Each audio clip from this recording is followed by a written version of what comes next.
Hey guys, Omni here. We are going to be checking out New Rockstar's breakdown for episode 3 of Falcon and the Winter Soldier. Considering we just went to Madripoor, I can imagine there's a lot of little nuggets in this episode, among everything else that happened in this that we probably missed when we were doing our reaction to it. So if you haven't checked that out, I have been doing the reactions to this show. The first 3 episodes are all on the channel right now. Unedited reactions are available on Patreon. But that being said, that aside, let's go ahead and check out Eric Voss's new video for episode 3. Here we go. Welcome back to New Rockstars. I'm Eric Voss, and this is a breakdown of the Falcon and the Winter Soldier episode 3 Power Broker, where the real power belongs to Zemo and Sharon Carter. I'm gonna break down and translate all the hidden details and evidence of a massive removed subplot in the series that was kind of easy to overlook. Okay, we open with a promo video from the Global Repatriation Council. This is the agency in charge of resources and resettlement for blip refugees. Helping you navigate changes to society, laws, and borders. Borders, huh? Well, Rhodey did talk about how international alliances had shifted during the blip, and now it is hinted here that maps have been redrawn, as Zemo later confirms with Sokovia. The GRC logo is this globe with small dots growing larger and joining together, reflecting a person rematerializing from dust, as we saw with Monica Rambeau in WandaVision. And from this peaceful message, we smash cut the GRC logo on a police SWAT van. Yeah, uncovering itself to the shield. And John Walker not at all helping the helpless. Don't give him a second, delete, shred, or breathe. Yikes, this guy just told police officers don't give him a second to breathe. This week, of all weeks, John Walker, you gotta say something like that. They bust the German who sheltered the Flag Smashers. Lamar, need a translator. Walker can't communicate basic German, let alone question this guy respectfully enough to get him to speak in English, which he totally can. Do you know who I am? Yes, I do, and I don't care. Meanwhile, both Sam and Bucky are multilingual. Sam speaks Arabic, Bucky understands Japanese on top of the Romanian he spoke in Civil War. These two are heroes without borders, whereas Walker fights for one country. And Hoskins tells him, she's giving displaced people shelter and medicine. That kind of thing creates loyalty, man. I know you want this, but we've literally tried everything we can here. So is Langley. Setting up a future split between these two, now that Walker seems to be spiraling deeper into rage. Now, they also mention Langley here, and the CIA does come up later as a previous employer to Dr. Nagel. So Langley might have actually been leaving Walker in the dark to keep secret their involvement in this super soldier serum development. And then Bucky meets Zemo. Now, last week, the video feed labeled his cell as 2187, reference to Princess Leia's cell in Star Wars, but for whatever reason, now it's 6172, which, I don't know, maybe you can see as a reference to a Dark Avengers Dark Reign comic, but really, folks, any string of numbers can be a reference to some comic issue or publication date, unless the comic issue is super specific to the scenario the characters are in. It's probably not an Easter egg. But notice the music when Bucky walks in.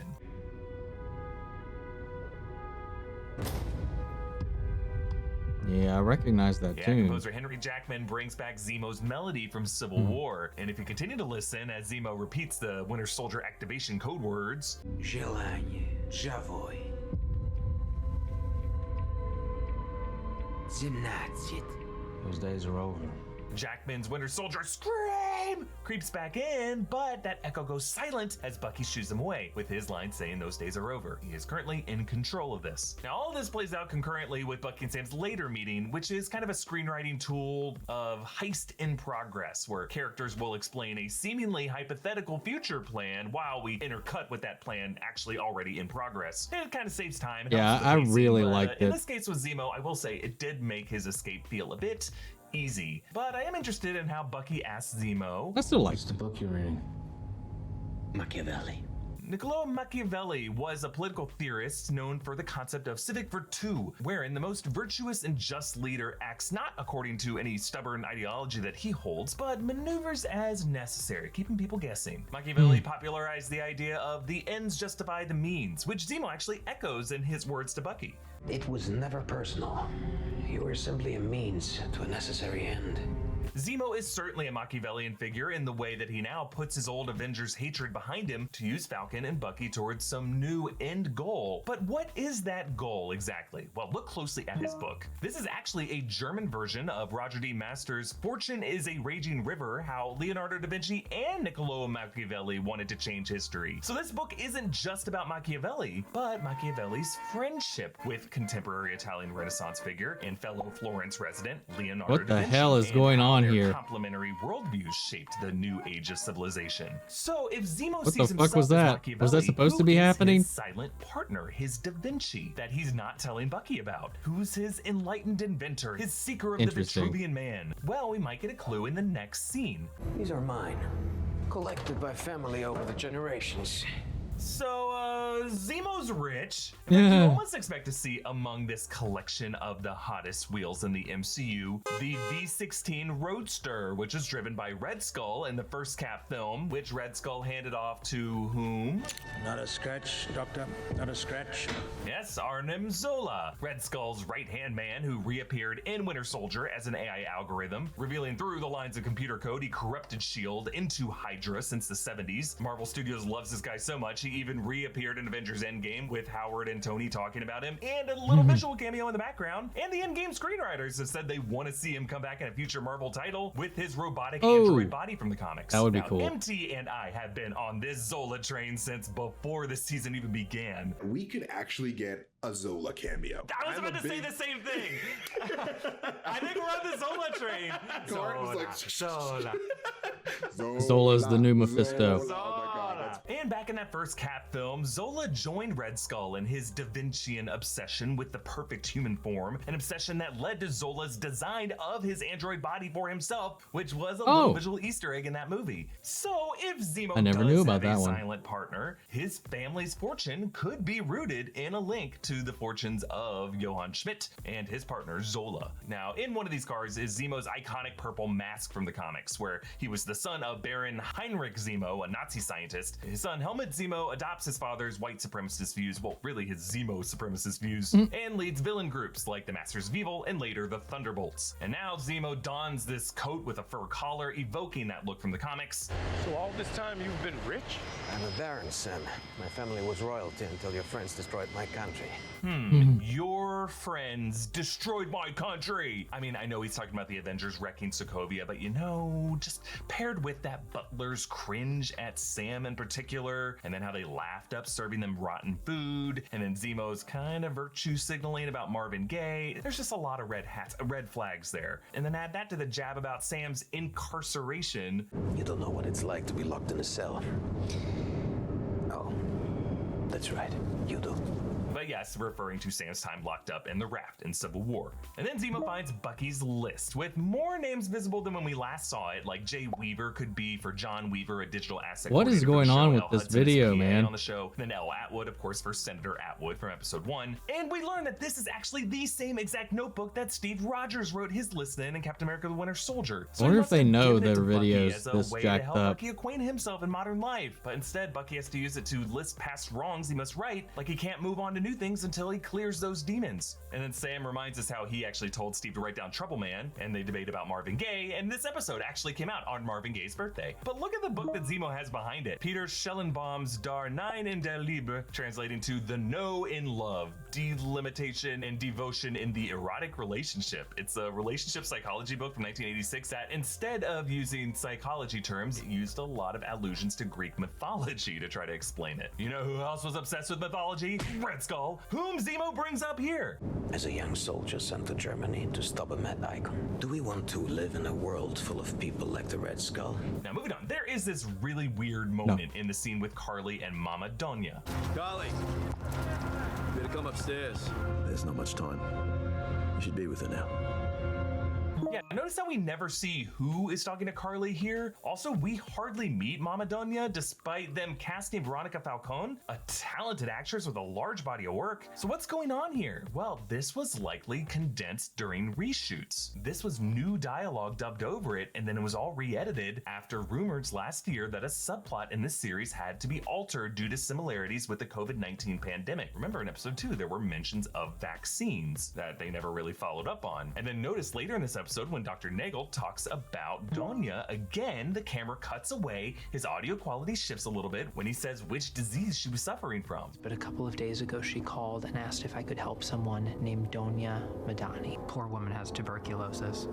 Typical of overpopulation and displacement camps like that. So it's looking very likely that there was some disease outbreak subplot in the Falcon and the Winter Soldier, which explains why the Flag Smashers stole vaccines in particular, why Donya died, and why this new scene later with Dovich puts a hood over Erin Kellerman's head because her hair might have been different during these reshoots. So look, folks, if you find any editing confusing in the series, it might just be because they constructed an entirely new storyline, to which I say, you know, you could have just left whatever it was. The more relevant with what we're going through, the better, probably. But whatever, I don't know what it was. Still, we do get this detail of Donya carrying a Hamsa pendant. This has spiritual significance to many religions. It's kind of used to ward off the evil eye. Here, the eye has been replaced with a globe, explaining the origin of the Flag Smasher symbol, and that Donya may have been kind of a matriarch to this organization. Look, these characters are out of their comfort zones because, sure, let's be honest, they're trying to wear suits that don't fit them right. Wearing someone else's clothes just feels wrong. Kind of like sleeping a mattress made for someone else. Quit sleeping on the wrong kind of mattress and get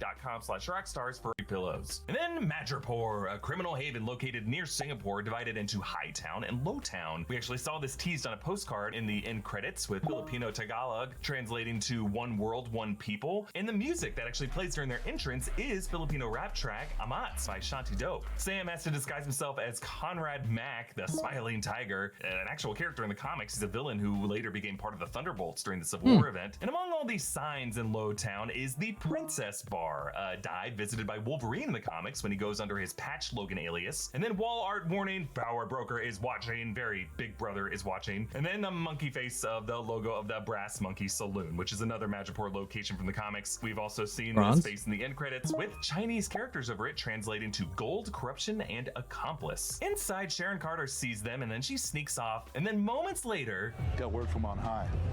You ain't welcome here.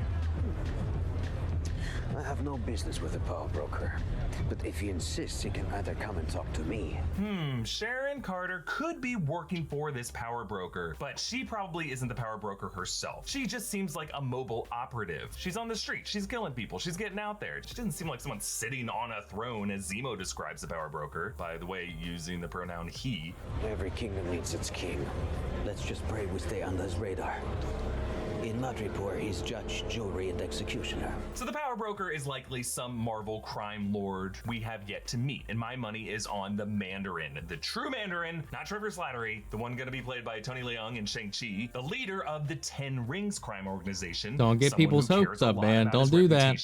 Don't do that. Network of spies whom we've seen throughout the MCU. Zemo has some bad blood with them, which might have come from the deleted scene in Captain America Civil War, in which that's another. Did they just rush this? Was that supposed to be a like Adobe media file Bucky screen? back into his Winter Soldier role, and notice how the Winter Soldier scream returns, but it doesn't subside this time, it intensifies.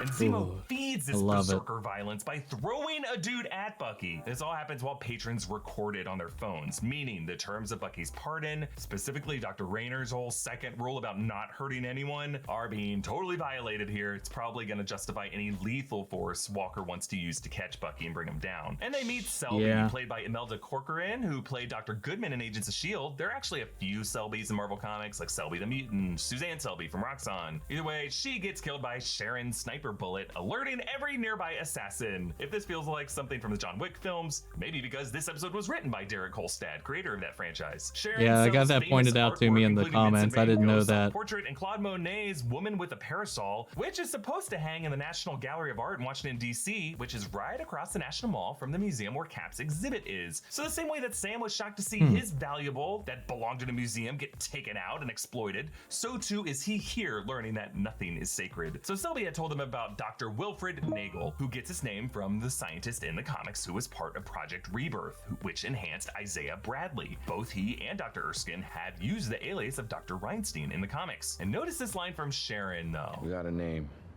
Wilfred Nagel. Nagel works for the Power Broker.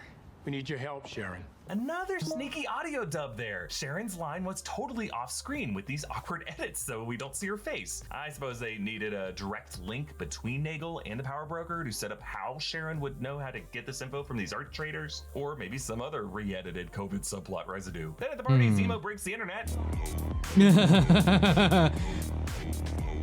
Then onto the Madripoor shipyard, where there That's my are favorite a part of bunch the episode, man. These are for the nation of Madripoor. One of these also appeared on Sharon's plate earlier. And you'll notice Sharon is using the 2013 era phone, the same kind that Nick Fury uses in Winter Soldier, suggesting that she might still be using the same encrypted tech when she's going off-grid as she was using back in those days. So when Dr. Nagel first sees Zemo, notice they exchange this look. It seems like Nagel might have known he was on Zemo's list of past Hydra serum scientists that Zemo said he was hunting down, and that Nagel in this moment knows that he might be donezo. So Nagel explains that he started with Hydra to recreate the serum, but then he worked for the CIA, who had the blood of an American test subject, definitely referring to Isaiah Bradley, and that with that he was able to crack the code. I did what no other scientist since Erskine was able to do, but mine was going to be different. Mine was going to be subtle, optimized, perfect. Meanwhile, outside, Sharon goes apeshit on these bounty hunters. There's some great John Wick style stunts here, especially with the knife work, likely done with the CGI blade, which you can spot in a few places, like when the dude takes it out of his arm, but then later it's not in his hand anymore, and there's really no sound effect of it dropping, despite there being tons of other knife sound effects. Because when he pulled it out of his arm, there was just nothing in his hand. They CGI'd that in. And then similarly later, when Sharon maneuvers the knife, for a brief second, it kind of drops a frame and it jumps from one angle to another within a single frame. I'm not pointing this out to criticize. I love seeing this because it's a reminder that, hey, this stunt team was being safe. And kids, you should not play around with knives at home. And then as she wrestles this one dude, there's a tattoo on his arm. This is French, translating to, "We have only scratched the surface a little." So this all ends with Zemo shooting at Nagel, and the lab explodes, scattering Nagel's vials. Now, he had claimed there wasn't any serum in the lab, but the close-ups frame the vials and the flasks. It kind of makes it seem like Zemo or one of the others could have grabbed one of these, whether or not this serum was complete effective serum. So maybe Zemo could end up offering this as a trick to John Walker, which could lead to dangerous side effects and bring him down from the inside. I mean, hey, Sam and Bucky got to get that shield somehow. I love how director Kari Skogland framed Zemo's mask similar to the way Christopher Nolan framed his opening shot of the Joker in The Dark Knight, a sinister pose framing the mask in the gunslinger position right before the Black Cat draws it like a weapon by putting it on his face. And then Bucky ruins this person's day. And then Zemo rolls up in another sweet ride. You're not gonna move your seat up, are you? Call back. No. Of course, a callback to Winter Soldier. Can you move your seat up? No. And then Sharon shadily tells her driver, Got a big problem. Actually, a couple of them. I'll tell you in the car. Let's go. yeah, I do think she is working for the power broker, and her couple problems are that Nagel is dead and that some of his vials may have been taken. Like maybe in her mind, she led these guys here so that they could use Nagel to find the flag smashers and put them down, not kill Nagel and destroy all their product. Then in Latvia, Zemo says, I heard what became of Sokovia, cannibalized by its neighbors, erased from the map. So Sokovia is located in Eastern Europe, and maybe part of its redrawn map could include the nation of Latveria, also in Eastern Europe, home to Victor Von Doom. Kevin Feige confirmed that we have a Fantastic Four movie in the works sometime in the next few years. Zemo also mentions the Sokovia Memorial, which trailer footage shows him visiting at some point in the series. And then Bucky follows a trail of Kamoyo beads, the vibranium tech used by the people of Wakanda, leading Bucky to AO. So AO is the second in command of the Dora Milaje, right under Okoye. She was actually the first Dora Milaje that we met back in Civil War, and she returned in Black Panther and in Infinity War. She was last seen fighting Corvus Glaive, protecting Shuri in Vision. And I love how her cameo comes in with this music of the Wakandan drums and the African female singing group chanting that Ryan Coogler and Ludwig Göransson uses the Dora Milaje warrior theme.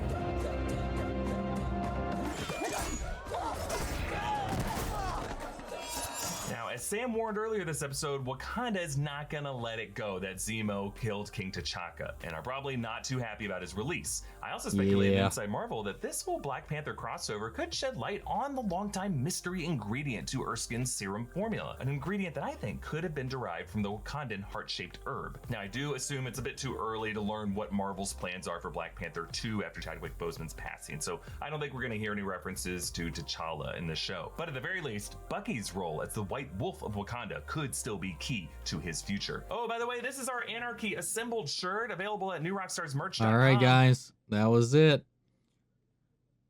Solid episode, man. Solid episode. I love all these little bits. I don't know what was going on with her video though. I wonder if it's mentioned in this whatsoever as to like what's going on. I don't see anything in the description mentioning it. Yeah, I was like, okay, so it's not just me. There's some comments talking about it looks like there's a bunch of rendering errors and flickers and stuff in there. So I was just like, it's not me, right? It's definitely their video, which is unfortunate, but it still was fine. Like, it got all the points across. There was just a couple of instances here and there where we couldn't actually see what they were referring back to. But we still got the audio. The audio was still there. There was just this weird buzzing with that too. But yeah, I loved it. Great. A lot of, like I said, a lot of stuff that I had no idea about. Like, I loved a lot of the Madripoor stuff, all the, like, the callbacks to the comics, that I just wouldn't have gotten. Like I've mentioned multiple times, this is a section of the Marvel Universe that I'm not as familiar with. And I like these supplemental things here. Even the theories that I think they might be pushing a little too far too early. I think we should be learning our lesson. And I understand that, you know, in these videos, it might not, you know, putting those seeds out there might get a little more eyes on your video and stuff like that, or like get some more people excited and pumped or whatever to click on the next one. But I think after what we learned after the last, after WandaVision, we need to really kind of tame that, like teasing these Zolo promises or Latveria, all that stuff. While it's fun to speculate, they're kind of pushing some of those a little bit. But I like a lot of the callbacks into, you know, Civil War. I like the Wakandan elements that were coming in here and there. I like learning about the power broker and learning about this subplot that was kind of removed. Because that seems to be a little bit of a theme here now, because we know that there's been a couple of plots that were removed from WandaVision as well. One that involved Senior Scratchy, and one that also, there's actually a re-edit of the entire show in which Agatha never turned out to be the villain. But as they were writing it, as they were shooting it, that became the case. And they changed some things to make it so. So there's a lot of things here and there that didn't add up at the end of that because of the same things. Condensing subplots, re-editing stuff together. And we saw that here. And it makes me really curious, like, what the original plot was going to be about. Like, what was the disease? What was the intention of that? And I do agree that I do think that while I understand that they were trying not to trudge up any negative emotions about what's been happening now, but I think what Marvel's been doing, and that they have no qualms with doing that on other themes, I feel like it would have been nice to see them kind of reflect even that aspect of it in that and address it and try to help us sympathize with what we've all been going through and relate to it and see this kind of struggle going on there. It might be a little too real for right now, but I mean, like, they don't have any problems with some of the other stuff that they're doing, and I really like what they're doing with that as well. A lot of stuff with, and we got some more callbacks to Isaiah in this, and the fact that he was mentioned as a test subject and not as a human was a little degrading, and it makes me concerned or worried now that Zemo knows that there's an American test subject out there, that he might try to find Isaiah and wipe out this serum completely, because the guy confirmed that he was able to retroactively make that his new serum out of Isaiah's blood. So if he finds out the identity of that test subject and tracks it down to Isaiah, that might not be a fun time. Then again, I think Isaiah can handle it himself, but I would hope we don't get to that point. So it'd be pretty interesting to see how this whole thing like evolves over time, where this goes from here, what kind of tie-ins, who the power broker actually is going to be. Yeah, I know I've seen some people say that they think it's Sharon Carter, and maybe it could be. I know they were talking about the pronouns they were using, king, he, all that stuff. But maybe that could be Zemo's assumption. He might not know and just assumes it's a he. It could end up being Sharon. I mean, that's why she's like, but then again, she might be, I think based on some of the other evidence, like he was talking about at the end there, I do think it's very likely that she is instead working with the power broker, because she does have definitely her own thing kind of going on, which is why she's like, I man, I really hope we get this part and just hold that part of your deal up because it might get her out of this new sticky situation that she finds herself in after they killed Nagel. So I don't know, man. There's a lot of ways that this can go. We got 3 episodes to go, man. That's crazy. It feels like just this one being so short, even though the episodes are on average longer, it just makes me want more of this already. And we know we're going to be saying goodbye to it here soon, and then that's going to be replaced with Bad Batch for a little while before we get Loki. But yeah, I don't know, guys. This was still an interesting video to check out. So let me know your thoughts down below, and we'll carry on the conversation after the video. What was your favorite moment, or call out, detail, Easter egg, whatever? Sound off. Let me know. But before we go, I do want to thank my patron legends, Bandy Sherritt, Antoine Rodriguez, and Ryan Karen. Thank you guys so much for your support. Thank you for everybody who showed up to my birthday live stream yesterday. That was a lot of fun.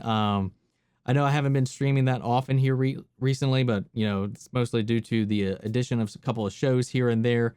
It's been a little rough. I've been in a transition as well, changing jobs, and I will be starting a new one Monday. So it's going to be an exciting few weeks, or probably a few months, to be honest. So we'll see how it all evolves, and I'll keep you guys updated as I can. But thank you guys so much for your love and support. I'll catch you guys in the next video. Take care, everybody.